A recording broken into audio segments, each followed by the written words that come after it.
Morning students, once again this is Sunil Sinha with the chapter 1 for class 9th. The rest we have left yesterday, we will complete it today. Okay, in this story, the fun they had, this is set in future, and you can say this is a futuristic imagination by the author. Who is the author? Isaac Asimov. Okay, so in this story there are two characters. One is Margie, who is 11 years old, she is a girl, and another one is Tommy, he is 13 years old.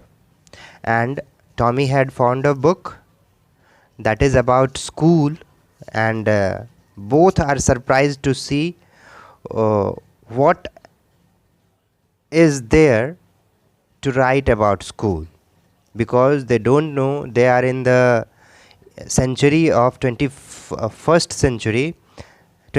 century, sorry, when books or schools are not available for them. So how they are studying, we will come to know in this chapter, and what they think about their past type of schools and books. Okay, now from the point number 5 we will continue today. The inspector had smiled after. Who is this inspector? County inspector, where her mechanical teacher was taken. The inspector had smiled after he was finished. It patted मतलब थपथपाना या शाबाशी देना, and patted Margie's head. He said to her mother, "It is not the little girl's fault, Mrs. Jones. I think the geography sector was geared a little too quick." मतलब कि वो inspector इनके mother को बता रहा है, मतलब मार्जी के मदर को बताया जा रहा है कि मार्जी का गलती नहीं है इसमें ज्योग्राफी सेक्टर के जो मैकेनिकल टीचर थे वो थोड़े वो स्टेप फास्टर कर दिए थे, मतलब geared a little too quick, मतलब एक टॉपिक को छोड़ते हुए फटाफट तेज़ी से वो आगे बढ़ गए, इसलिए इसका ज्योग्राफी सेक्टर जो है वीक है. Those things happen sometime, ये कभी कभी हो जाया करता है. I have slowed it up, मैंने इस चीज़ को, ज्योग्राफी सेक्टर को स्लो कर दिया है, up to an average 10 years level.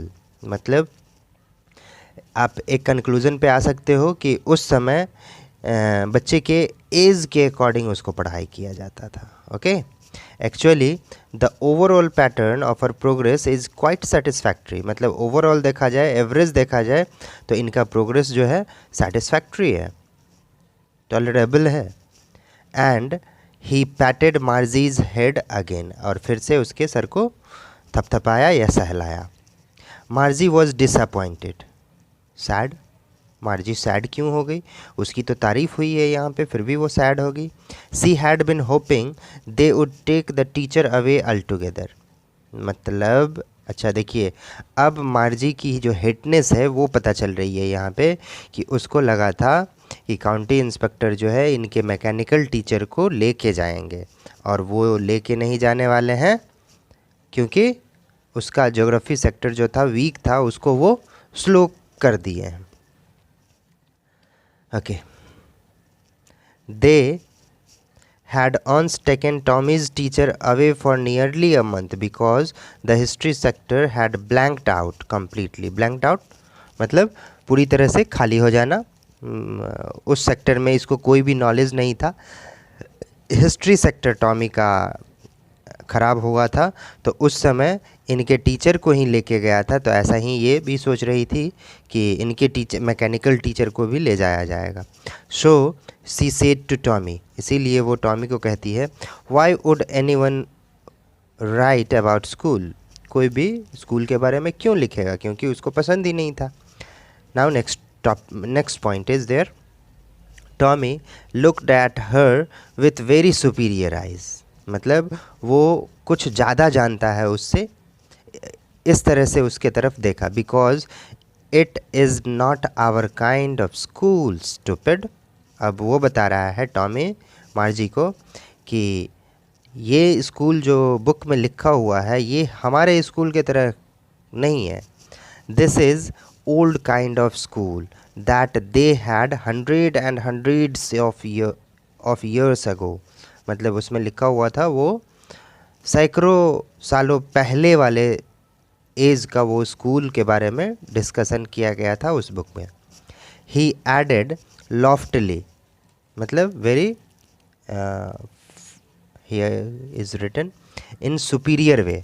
मतलब उसको लग रहा था कि वो बहुत कुछ जानता है, इसलिए ऐसे वो कह रहा है pronouncing the word carefully. Centuries ago, hundreds year को हटा करके वो अपने ही वर्ड्स को ठीक कर रहा है और कह रहा है सेंचुरीज एगो, सदियों पहले ऐसा हुआ था। जो स्कूल था उस स्कूल के बारे में लिखा हुआ है। अब मार्जी जो है ये सुन करके हर्ट होता है उसको। Margie was hurt. Well I don't know what kind of school they had all that time ago। अब वो कहती है फिर तो मुझे कुछ नहीं पता उस समय कैसा स्कूल था। she read the book over his shoulder, मतलब वो पीछे खड़ी थी और उसके शोल्डर से वो बुक पढ़ रही थी। for a while then said anyway they had a teacher। फिर भी वो पढ़ते पढ़ते बीच में ही उसको कहती है अच्छा कुछ भी हो उनके पास तो एक टीचर था। Okay Sure, they had a teacher, but it was not a regular teacher, it was a man। अब देखिए यहाँ पे टॉमी जो उसको रिप्लाई दे रहा है वो भी कह रहा है हाँ उनके पास टीचर था, लेकिन वो रेगुलर टीचर नहीं था। रेगुलर टीचर कहने का मतलब वो अपने टीचर के बारे में कह रहे हैं कि ऐसे टीचर नहीं थे उन लोगों के पास। It was a man, human teacher था। A man, how could be a man be a teacher. मतलब वो लोग सरप्राइज्ड है क्योंकि एक इंसान को उन्होंने एज अ टीचर देखा ही नहीं है, इसलिए वो कह रही है एक इंसान टीचर कैसे हो सकता है। Well he just told the boys and girls things and gave them homework and ask them questions. तो वो भी रिप्लाई दिया वैसे ही वो सारे बच्चों को कुछ बताते थे, होमवर्क देखते थे और क्वेश्चन पूछा करते थे। The next point is there a man isn't smart enough. अब वो कह रही है एक इंसान इतना स्मार्ट नहीं हो सकता है। तो फिर से टॉमी का जवाब है यहाँ श्योर ही is, my father knows as much as my teacher. अब वो अपने टीचर के बारे में कह रहा है टॉमी कि मेरे फादर इतना जानते हैं जितना मेरे टीचर जानते हैं। He knows almost as much I bet. मतलब वो वेरी आर्काइक वर्ड है ये, बेट वर्ड को कहते हैं, bet you. Margie was not prepared to dispute. Dispute मतलब झगड़ा करना। Dispute that she said I wouldn't want a strange my man in my house to teach me. अब देखिए वो अपने स्कूल के अकॉर्डिंग ही उस ह्यूमन टीचर को भी कह रही है मैं किसी ह्यूमन को, मैन को अपने हाउस में नहीं आने देना चाहती हूँ जो मुझे पढ़ाए। Tommy screamed with laughter. इस पर टॉमी जो है बहुत ज़ोर से हंसता है चिल्लाते हुए यू डोंट नो मच मार्जी, तुम ज़्यादा कुछ नहीं जानती हो मार्जी। The teacher didn't live in the houses. वो लोग घर में नहीं आते थे या घर में नहीं रहते थे। They had a special building and all the kids went there. मतलब उस समय एक स्पेशल बिल्डिंग हुआ करता था और वहाँ सारे बच्चे जाया करते थे। And all the kids learn the same thing. और सारे बच्चे equally age you have seen in your classroom. जैसे कि एक टीचर जाते हैं और 30, 40 या 50 बच्चे हैं तो सबको एक ही चीज़ पढ़ाया करते हैं, वैसे ही यहाँ पे कहा जा रहा है कि all learn the same thing. Sure if they were same age. अब वो कह रही है हाँ पक्का, सारे अगर सेम एज के होंगे तो एक ही चीज़ पढ़ेंगे ना। Next point but my mother says a teacher has to be adjusted to fit the mind of each boy and girl it teaches and that each kid has to be taught differently। अब मार्जी अपने mother की बात कह रही है कि उसकी mother का कहना है कि सारे बच्चे मतलब गर्ल एंड बॉय को एक टीचर डिफरेंटली पढ़ा सकते हैं, एक ही तरह से पढ़ाए तो उनको लर्न नहीं होगा क्या पढ़ाया गया, और सारे बच्चे डिफरेंटली पढ़ाए जाएंगे। Just the same they don't do it that way then, मतलब वो कह रही है कि इसका मतलब हुआ कि उस समय ऐसा नहीं हुआ करता होगा। If you don't like it, अब वो कह रहा है गुस्से में टॉमी कि अगर तुमको नहीं पसंद है, you don't have to read the book, तुमको बुक भी नहीं पढ़ना है। तब वो कह रही है I didn't like it. Margie said quickly, तभी ही जल्दी से उसने जवाब दिया कि मैंने ऐसा तो नहीं कहा कि मुझे पसंद नहीं है। She wanted to read about those funny schools, अब उसका इंटरेस्ट इस स्कूल में बढ़ चुका है, पढ़ना चाहती है वो। They were not even half finished when Margie's mother called Margie school. अब आधा बुक उन लोगों ने कंप्लीट भी नहीं किया था कि तभी उसकी मम्मी ने उसको कॉल किया, बुलाया कि मार्जी चलो चलो चलो, स्कूल का टाइम हो गया। अब स्कूल का टाइम, अब स्कूल के बारे में उन लोगों का स्कूल कैसा था वो देखिए। Margie looked up, not yet mamma, वो भी घड़ी देख करके कह रही है कि अभी कुछ देर बाकी है। नाउ सेड मिसेस जोन्स, अब फिर वो कह रही है नाउ, अभी हो गया। And it's probably time for Tommy too, और शायद टॉमी का भी टाइम हो गया। Probably means likely, same to be. Okay, Margie said to Tommy can I read the book some more with you after school.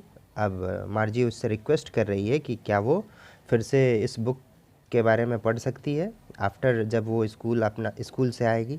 तो वो कहता है maybe, he said nonchalantly, मतलब साउंडलेसली, केयरलेसली भी कहेंगे, वो उसको कहा maybe. He walked away whistling the dusty old book tucked beneath his arm. Tucked means क्या होता है? What do you mean by tucked? छुपा के, मतलब अपने दोनों आर्म के और चेस्ट के बीच में बुक को पकड़े हुए वो वहाँ से चला। Margie went into the school room, अब स्कूल रूम में वो पहुँच गई है। It was right next to her bedroom, मतलब इनका स्कूल रूम कहाँ था? बेडरूम के बगल में।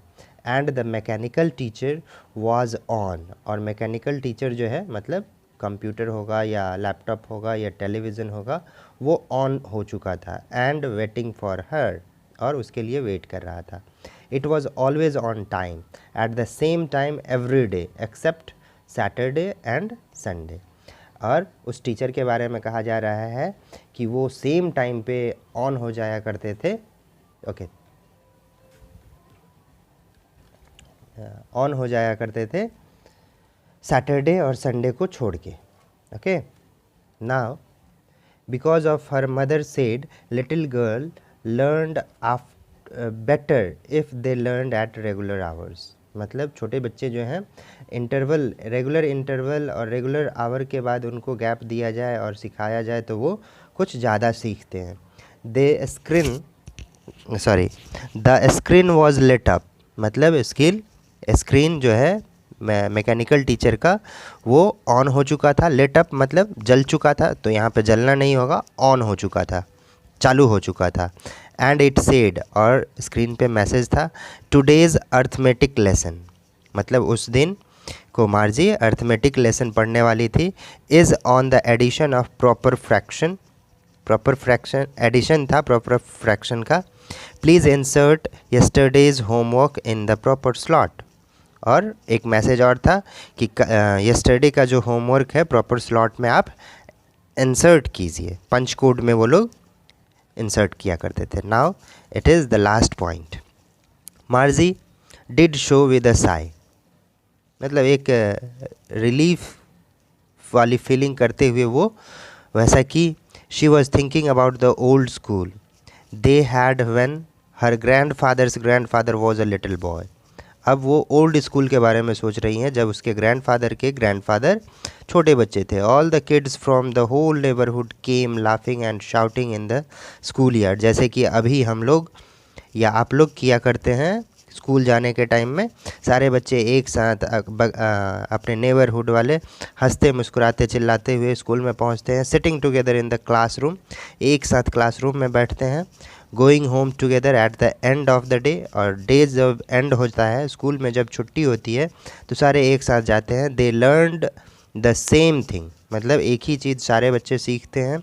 सो they could help one another with the homework and talk about it, और सेम चीज़ पढ़े अगर तो वो लोग एक दूसरे की हेल्प भी कर सकते हैं।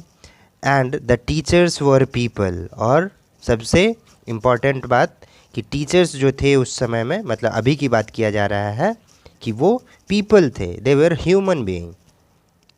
The mechanical teacher was flashing on the screen when we add fraction 1/2 and 1/4, मतलब वहाँ पे एक मैसेज होगा 1/2 1/4 को ऐड करने पे हो किया जाए तो कितना होगा। But मार्जी was thinking about how the king must loved it, मतलब उस स्कूल के बारे में वो सोच रही थी कि कितने वो बच्चे जो होंगे खुश होंगे in the old age. She was thinking about the fun they had, मतलब वो सोच रही थी कि कितना मज़ा उन लोगों ने किया होगा इन the old school. So we will discuss some more thing about this topic, about this chapter in the next video. Thank you.